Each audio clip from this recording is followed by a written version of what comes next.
tayo sa entablado ng MPL Philippines. This is game number 2 between Team Liquid Philippines and Onyx. Magkakapalitan po tayo ng sides. It's going to be Coach Snap and TL sa blue. At Onyx naman ang nasa red. Nagkakaano na naman talaga, pre. Nagkaka-respetuhan ang magkabilang koponan. You have Team Liquid Philippines banning out the Fanny and the Kalea once again. And tinanggal din yung mga first pick heavy priority ng Team Liquid Philippines sa side ng Onyx, yung Baxia and yung Phobius. Tinanggal yung mga ace heroes ng magkabilang side. Alam mo, nag-worry ako dito. Nakita natin yung win-loss ratio ng Flying Clouds, 13-0 para dito sa Team Liquid Philippines. So, kabisado na nila maski yung size ng mga Clouds din. And yung haba ng mga Clouds na yan. Parang ito kasi yung panapos ng Team Liquid Philippines. When you think about it, Flying Clouds and Team Liquid para silang naka-cheat code. Kasi bumibilis pa mas lalo yung mga gusto nilang gawin. Imagine mo, lumilipad yung kabayo, pare. Flying Stampede. Unicorn yun, pre. Baga lumipad yung kabayo. Ayun na yung next form nila. Yung next form. Yun yung final form ng final boss. And ito, last ban mula sa side ng Onyx Philippines. At mukhang tinitignan natin majority jungle bans din ata ang gusto talaga nilang tanggalin dito. Maliban na lang, of course, kung gusto nilang pilayan yung Freya ni Sanford. But ang tagal na rin natin hindi nakikita yun eh. Kaya nga kasi ang mahirap dito kapag lumusot yung Freya na yan, nakita sa number 1. XP at Gold yung naglalaro sa Team Liquid Philippines. And may pa problema kayo para mga Zushin first pick, Slot first pick. Ang daming heavy prayo ng Team Liquid. Tsaka walang full views. Isa sa mga dakilang pangontra sana sa Freya. Yes. And if I'm being honest, Midnight na gamit ni Sanford ang Freya na ito sa laban nila nung week 4 kung saan umabot ng 21 minutes yung laro. At nanalo ang Team Liquid sa game na yun. Freya ba to? Isa ba to sa mga tinitingnan kagad nila? Pero may mga suyo pa na pwede nilang unahin. Ang ganda ng performance by the way ni CarTZ kanina, no? Yeah. Ayan, Suyo, Claude, tapos nasa pang-5 yung Freya, 4% chance. Pinakamataas talaga dito, 30%. 32.71% actually yung Suyo. So there's a high chance na kunin nga ng Team Liquid Philippines kasi ayaw mo din naman ibigay yung Suyo laban sa Onyx. And we're talking about King Kong, isa rin sa mga pinakamalakas na Suyo players. In fact, a integral part ng kanilang M6 run, yung Suyo na yan. Naalala ko ng time na yun, palitan na Suyo, Alpha, Joy. Yun yung mga meta na heroes at lahat ng yun ay kayang hawakan ni King Kong. Si King Kong ang dahilan bakit ni-nerf yung Suyo. Ayan na. Ayan na, naku po. Lumusot na. Raging men. Oo. May trauma pa ang Onyx Philippines dyan sa Freya na yan. And ang ganda nito kasi flexible pa to pre. Pwede pang gamitin ito ni Teddy, which is nagamit naman yun ng mga nakaraan. I believe nanalo pa nga yun Yeah, against Omega. Yeah, It was a 2-0 sweep. And either Omega or Twisted actually. Parang ganon, oo. And sa totoo lang, ang huling ginamit dito ni Kirk, laban dito sa Sanford Freya was a Yu-Zong na hindi naging masyadong successful come team fights. Oh, first 2 heroes! Wow! Nilabas ang Suyo at Zushin. Kita-kita naman, nandun sa patterned draft ng Onyx. They get the first 2 prio picks for them. Kasi syempre, ayaw mo naman na ibigay yung Suyo babalik. Kay Carl. Kumbaga sabi ni King Kong, thank you. At nakuha ko yung Suyo. Pero ang sagot dito ng TLPH, primarily either yung Gwyn, kasi wala na yung Limod pero nakadungaw pare, nakasilip si Guinevere. Tsaka syempre, ang siya sa mga pinaka-stable na hero sa competitive MLBB, the Fredrin. Parang hindi ka magkakamali Para sa akin, si Fredrin yung Terisla ng jungle. Kumbaga, pag wala ka nang maiisip, wala ka nang masampal sa loob ng composition mo, nalakin mo na lang yan. At walang problema kay Carl yan. Sabi niya, 2 years ako nag-Fredrin pare, no problem. Pero mukhang Guinevere.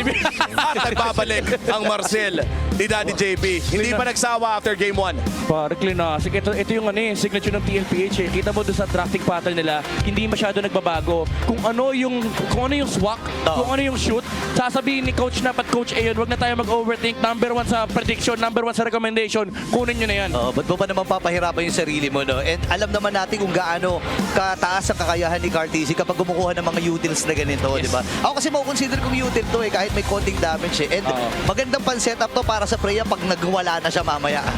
And I feel like if you're Onyx here, kakapalan na ba natin ang ating tapang at mag-a-arlot na ba si Kirk dito? Hindi ba?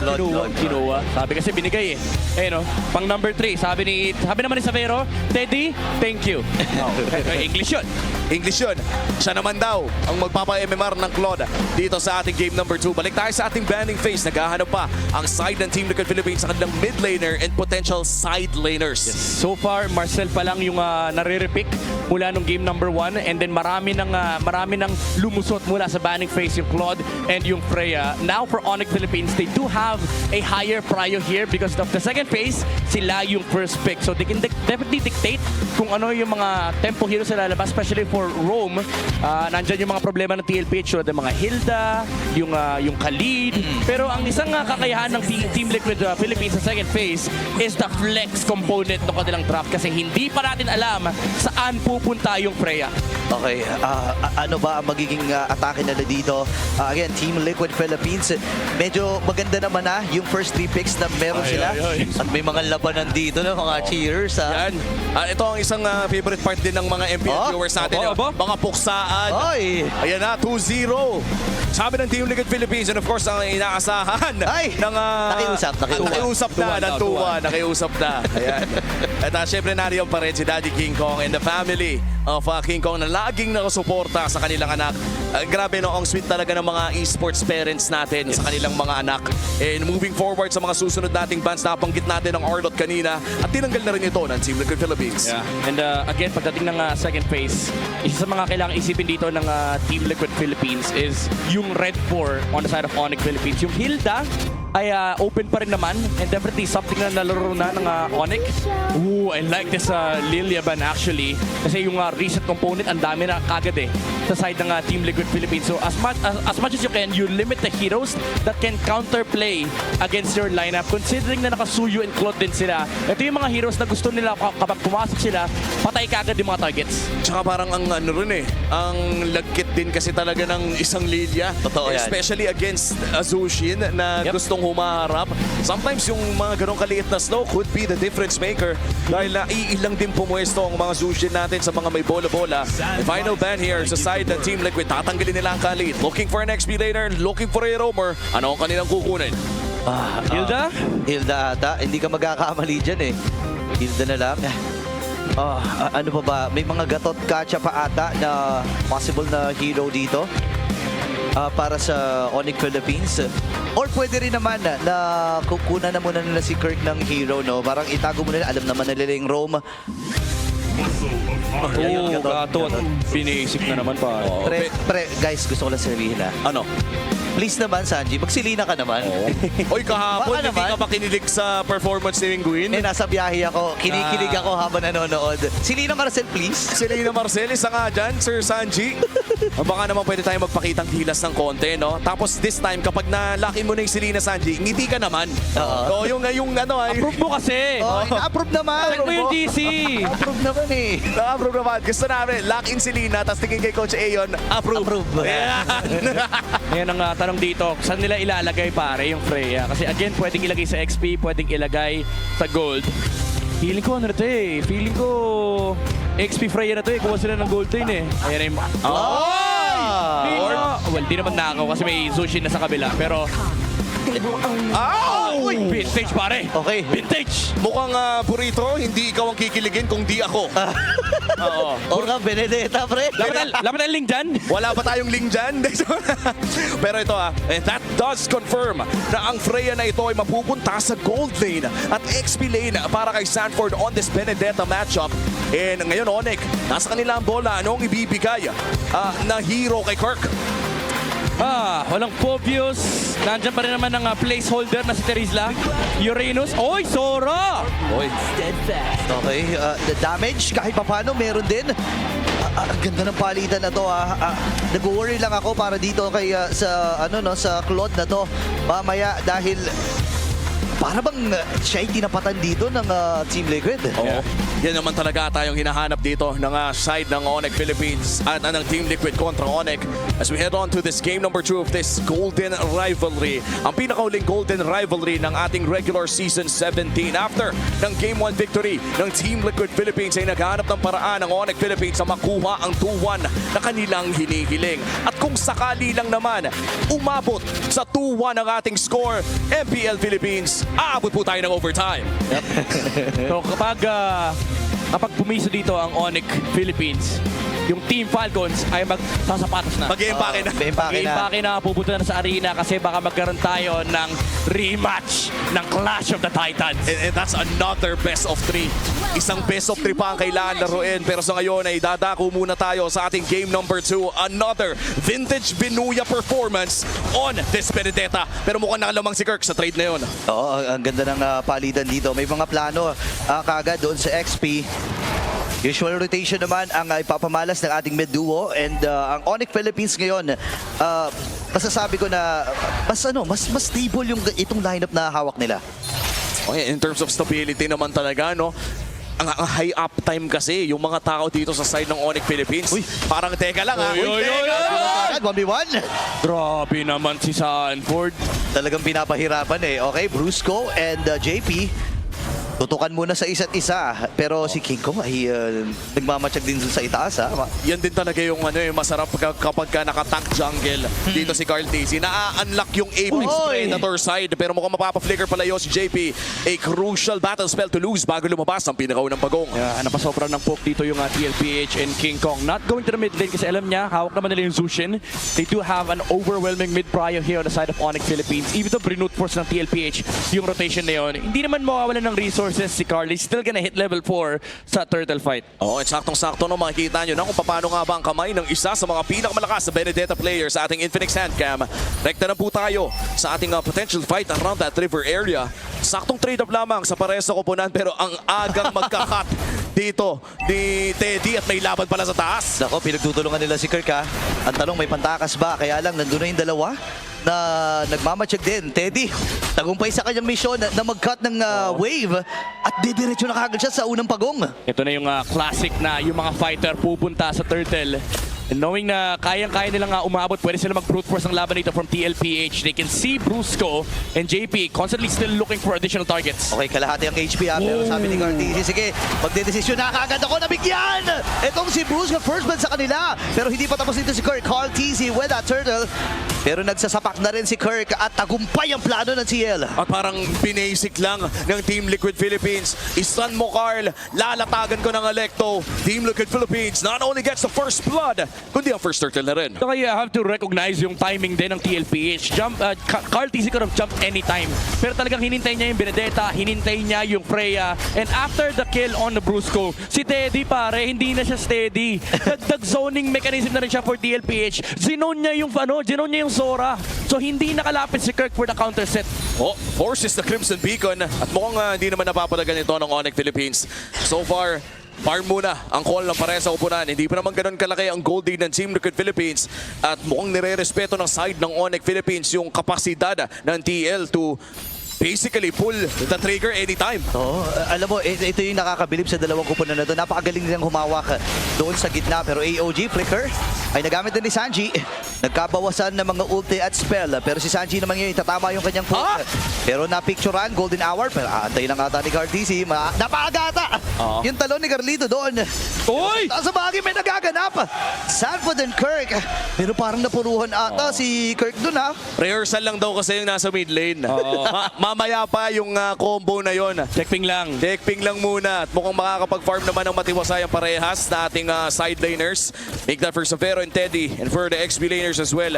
Kung may laban man nagaganap, wala man actually nag-all in. Kumbaga, tinitignan lang nila kung saan naabot ang swerte. Oo. Ano yan eh, yan yung limit test na parte ng, I would say, competitive MLBB talaga. Oh, King Kong! Oh, tingnan natin, King Kong may pumasok. Wala nang flicker yan. Bibili ata si Sanji, pero masyado na siyang malalim. Ayaw na rin niya magmaasim pa. Ay, nandun! Sakto rin yung final trick him na tumama dito kay King Kong. At siya yung mamamatay. Hindi pa sila tapos dito. Hindi tatama yung stun mula dito kay Sanji. Jape? Pero si JP, mabubuhay din. Parang walang nagiging trade ng Onyx ha. At habang nangyayari, lahat ng yun ay nakuha na rin ng Team Liquid Philippines sa pangalawang pagong. No retry. Actually, ginamit na rin niya. And Onyx Philippines now behind by almost 2,000. Mamigay ka naman, Team Liquid. Ayaw mamigay pare. Ayaw. And ito yung problema and dilemma ng Onyx Philippines. yung mga rotation nila, may kakibat na response mula sa TLPH o Kirk. Oh my goodness! May katulong Pantore doon. At parang si Kirk pa ang nagdelikado sa kanyang plano. Naririnig mo na ba ang dagungdong ng puso na gustong maghanap ng dugo? Nararamdaman mo na ba? Pinapalan pa rin! Sanford with the kill! Grabe, final boss vibes, men. Ginagawang playground yung MPL. Alam ko may MPL playground tayo. Pero sineryoso ng Team Liquid. At mukhang hinahanap pa ni Sanford ang ulo ni King Kong! San Duo doing it! Oh my goodness! Ibang klase si Sanford dito and Sanji. Habang si JP, yung takapang lang ang kanyang puhunan. Bibitbitin si JP ni Super Prince. Pero makakatakas din naman. Ibang klase dito si Sanford, pre. Ayaw magpapigil, pre. May nag-invite kay Sanford MPL Playground. Oo. Kaya ang ginagawa niyang playground yung Onyx Philippines, hindi nakakatuwa. Ay! Ano, Jay? Ano, Jay? 1v1 daw, pre. Men, kung ikaw Onyx, parang hindi nakakatuwa yung nararamdaman nila laban sa Team Liquid Philippines. Pero kung Pilipino fan ka, nakakatuwa kasi kawawa din yung ibang region dito. Ay, naku, ang aga ata ng AOG. Si Sanji ay iniwasan lang. Pero si Teddy ay nakabasag na sa may bandang ibaba. Ngayon si JP, nahuli rin. Tumama yung Mystic Gush. Revital ng spot ni Brusco. Tinamaan ng sun sa likod. Sanford! Napicture na rin si Brusco. Nag-aantay lang sila. Nagre-reset ng bahagya. Electro! Sanford ay papasok. May electro-finable pa Ayun lang! Oh my God! Ngayon na yun! Habang tumalun rin si Teddy, pwede siya kumatras ng panandalian. Wala na naman si Brusco. Grabe yung stampede. Activated na naman. Vintage Pinuya once again showing everybody kung bakit nga ba siya ang pinakamalakas na magbenedeta sa buong ligang ito sa ngayon.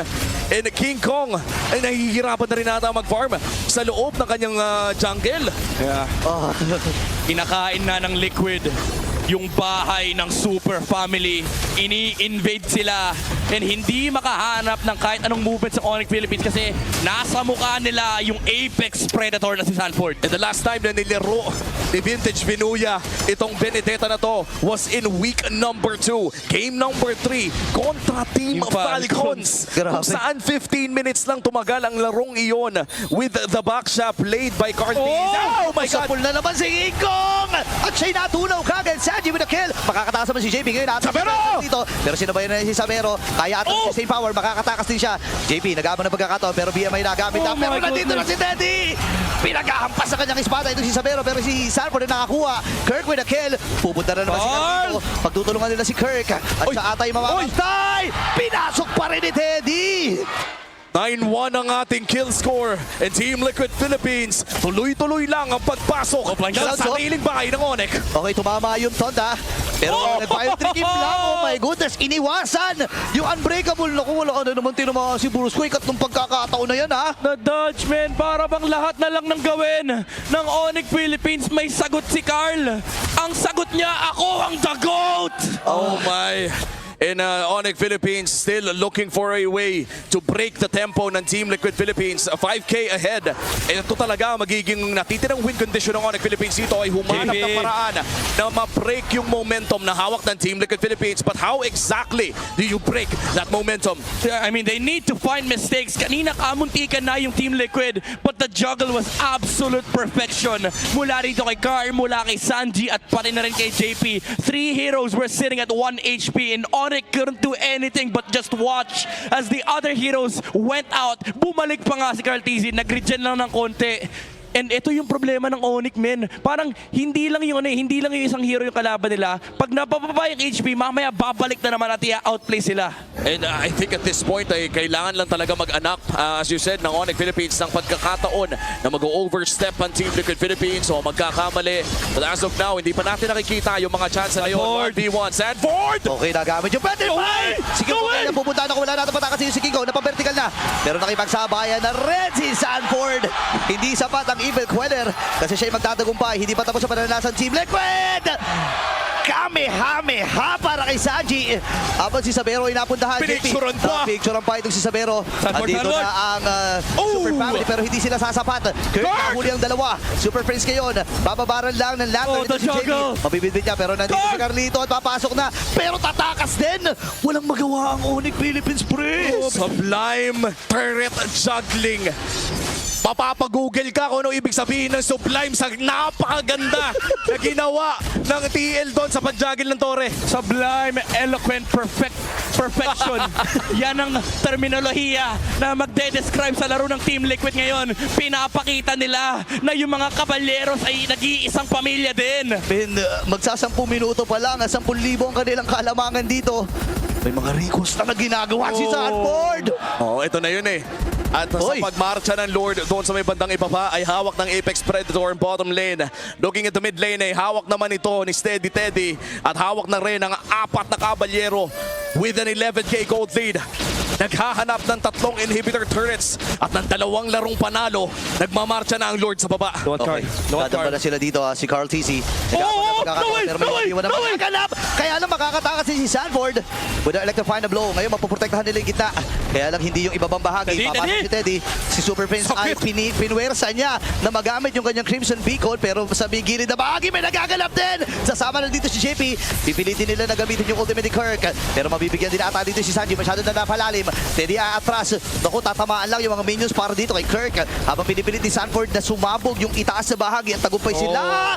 Kaya lang may AOG na gagamit din si Brusco. Aatrasan sila ng Team Liquid dahil wala nga naman dito si Sanji. Oh yeah, actually 1 kill ang makukuha ng Onyx Philippines dito. Pero makakadepensa naman sila ng 2 inhibitor turret or 1 inhibitor turret ang natitira. I'd like to think na successful defense pa rin to para sa Onyx. Oh no, yung violent trick aim! Oh my goodness! Mamamatay ito si King Kong ngayon, takbuhan na sila. Kaya lang meron pa rin mga pagtalo na ginagawa dito si Cartesi. Electrofiable para kay Sanford pero wala na silang aabutan. Pero andito yung sunod na pulutong ng mga minions sa ibaba. Pwede na nilang tapusin to ha. Oo, pwede na silang rumount to dito dahil 3 ang dedepensa para sa side ng Onyx Philippines. Gusto na nilang isara ang chapter ng Golden Rivalry dito sa Season 17. Tatalo niya na dito ni Kirk ha. Si Cartesi makakaalpas! Pero nagamit din yung Winter Crown. Pipicture na pa kaya lang walang tinamaan. Si Teddy ngayon ay atras din. Yung Torre sa itaas ang magiging punteriya dito ni Sanford. Pero mapipigilan naman ang Onyx Philippines sa kanilang plano. 20 seconds bago lumabas ang susunod na Lord. Midnight, if you're Onyx Philippines, papalag ka ba sa Lord na ito o kailangan na lang bang dumepensa sa loob ng base? I feel like you have to defend. If you walk out and makita ka ni JP, picturean talaga nila yung 2-0 na score kasi lamang na lamang sila sa team fight. They also have to worry about the backline. May Benedetta sa side ng Liquid Philippines. Isang pagkakamali lang sa pwesto ng Onyx Philippines, pwede silang i-punish ng Apex Predator. At naghahanap din kasi talaga na magigilitan dito si Sanford. Isang magandang electro final blow with a Petrify.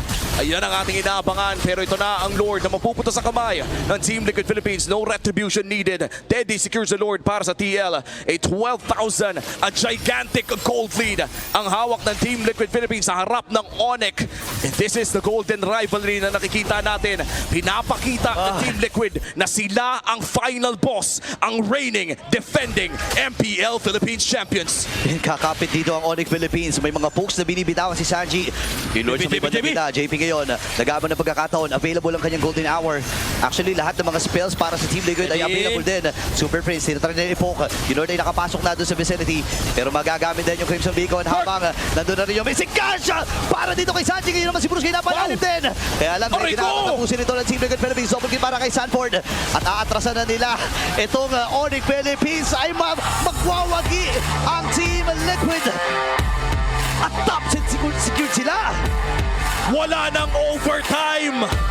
Uuwi ang lahat ng maaga. Top 1 seed secured para sa Team Liquid Philippines as they head to San Juan as the #1 team to beat. The final boss with their final match shows the final form of Filipino dominance. Hindi nakagalaw at hindi nakasagot ang Super Family. What a massive display of absolute control mula sa Cavalry.